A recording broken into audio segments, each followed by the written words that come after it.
ఈ ఆందోళనకి పిలుపునివ్వటం జరిగింది.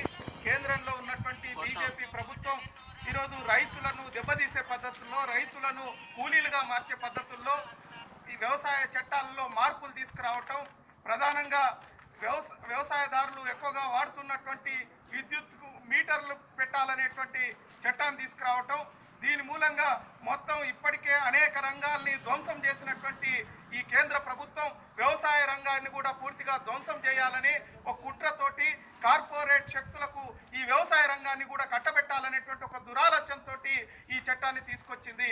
దీన్ని వ్యతిరేకిస్తూ ఈ దేశంలో ఉన్నటువంటి ప్రధాన ప్రతిపక్షాలన్నీ రాజ్యసభలో ఓటింగ్ జరపాలి, ఈ విధానాల్ని లేదా వెనక్కి తీసుకోవాలి అనే చర్చ జరపాలి అనేటువంటిది ఎంత పట్టుబట్టినా ప్రభుత్వం తన బలం ఉన్నది అనేటువంటి ఒక దురాలోచనతో ఈ బిల్లుని ముందుకు తీసుకురావటం జరిగింది.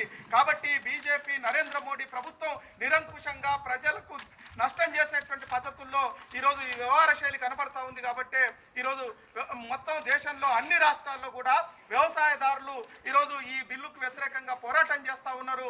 అదేవిధంగా దేశవ్యాప్తంగా జరుగుతున్నటువంటి పోరాటాల్లో భాగంగా ఈరోజు దేశవ్యాప్తంగా ఈ రైతు సంఘాలు ఇచ్చినటువంటి పిలుపుకి సిపిఎం పార్టీ సంపూర్ణ మద్దతును తెలియజేస్తూ ఉంది.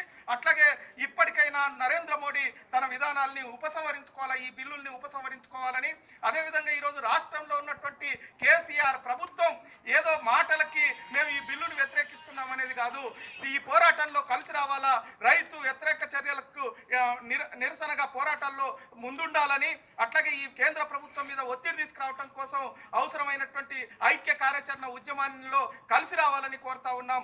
మాటలకు కాదు చేతల్లో కూడా కలిసి రావాలని మేము విజ్ఞప్తి చేస్తా ఉన్నాం. థ్యాంక్ యూ రమేష్ బాబయ్య. అట్లాగే ఏఐకేఎంఎస్ రాష్ట్ర కార్యదర్శి బి భాస్కర్, ఈ ఏఐకేఎస్